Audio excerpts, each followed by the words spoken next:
पशुपतिनाथ व्रत विधि। भगवान पशुपतिनाथ का व्रत सभी कामनाओं को पूर्ण करने वाला व्रत है। यह व्रत सोमवार के दिन किया जाता है। ये भगवान शिव शंकर को समर्पित है। पशुपतिनाथ का व्रत बहुत ही साधारण तरीके से किया जाता है। इस वीडियो के माध्यम से हम पशुपतिनाथ व्रत के बारे में संपूर्ण जानकारी देंगे, जैसे कि यह व्रत कब करना है, किस वार को करना है, क्या क्या पूजन सामग्री चाहिए, क्या क्या नियम है और कब करना चाहिए। अतः वीडियो में लास्ट तक बने रहें। पशुपतिनाथ व्रत किस दिन करें? पशुपतिनाथ भगवान का व्रत सोमवार को किया जाता है। जिस मंदिर में एक व्रत करे उसी मंदिर में सभी व्रत करने हैं। इसमें सुबह और शाम दो समय पूजा की जाती है। पूजा में सुबह के समय इतना सामान ले कि वह शाम की पूजा के लिए भी पूरा हो जाए। कितने सोमवार करें? पशुपतिनाथ भगवान का व्रत 5 सोमवार किया जाता है। पूजन सामग्री: जल, पंचामृत, बेलपत्र, पुष्प, धतूरा, फल, चंदन, चावल, कलावा, जनेऊ, अबीर, गुलाल, साबुत मूंग, काली तिल, जौ, दीपक आदि।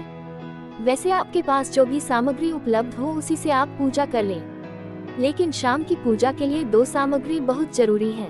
शाम की पूजा की 2 विशेष सामग्री: शाम की पूजा के लिए वही थाली लेकर जानी है और मीठे का प्रसाद बनाना है। प्रसाद में आप हलवा या खीर बना सकते हैं। प्रसाद बाजार से नहीं लाना है, घर में ही बनाना है।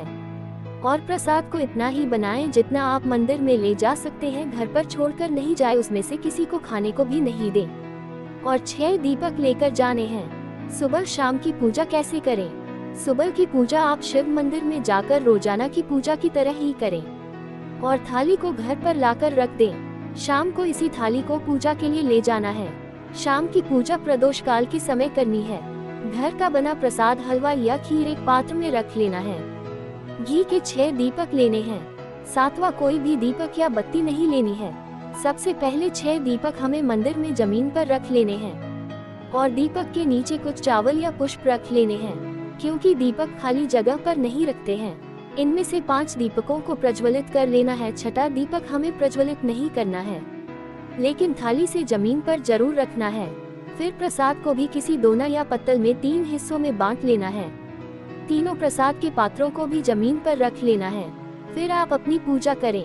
आरती के लिए नीचे रखे दीपक में से ना उठाएं, आप वैसे ही आरती कर सकते हैं, या फिर आरती के लिए आप कपूर लेकर जा सकते हैं, उसी से आरती करें। व्रत करने का संकल्प ले और अपनी मनोकामना भी शिव शंकर से कहें। प्रसाद के एक हिस्से को अपनी थाली में रखें, 2 हिस्से मंदिर में ही छोड़ दें। बिना प्रज्वलित करे दीपक को भी अपनी थाली में रखें और घर पर आ जाएं। घर में प्रवेश करते समय सीधे हाथ की तरफ मुख्य दहलीज पर उस दीपक को अपनी मनोकामना कहते हुए प्रज्वलित करें और अंदर प्रवेश कर जाएं। व्रत कब खोलें? शाम के समय जब शाम की पूजा कर ले उसके बाद व्रत खोलें। पहले घर लाए हुए प्रसाद को पाना है, उसके बाद आपने जो भी घर में बनाया हो वह ग्रहण करें। दिन में आप फलाहार भी कर सकते हैं। उद्यापन कैसे करें? पशुपतिनाथ व्रत का उद्यापन 5वें सोमवार पर करना है। उद्यापन के लिए कुछ विशेष नहीं है। पूरी पूजा चारों सोमवारों की तरह ही करनी है। बस हमें 1 नारियल और 108 कोई भी वस्तु ले लेनी है, जैसे बेलपत्र, मूंग, चावल, पुष्प, जो भी आपके पास उपलब्ध हो, या फिर मनोकामना अनुसार कोई भी 108 वस्तु ले सकते हैं। कौन सी मनोकामना के लिए कौन सी चीज चढ़ाई जाती है, इसके लिए भी हमने एक वीडियो पहले से बनाई हुई है, उसे आप हमारे चैनल पर जाकर देख सकते हैं। उन 108 वस्तुओं को शिवलिंग पर एक एक कर श्री शिवाय नमस्तुभ्यम बोलते हुए अर्पित करें और 1 नारियल ले ले, उस पर कलवा लपेट लेना है और दक्षिणा के लिए 5, 11, 21 जो भी आपकी श्रद्धा हो पैसे ले लेने हैं। इसे शिवलिंग पर अर्पित करते समय ध्यान रखें कि नारियल हमें जलाधारी पर नहीं रखना है, उसे नीचे जमीन पर ही रखें और बाबा से मनोकामना पूर्ति के लिए प्रार्थना करें। बाबा 3 महीने में आपकी मनोकामना जरूर पूरी करेंगे। इस तरह आपके पशुपतिनाथ व्रत संपूर्ण हो जाएंगे। क्या व्रत बीच में छोड़ सकते हैं?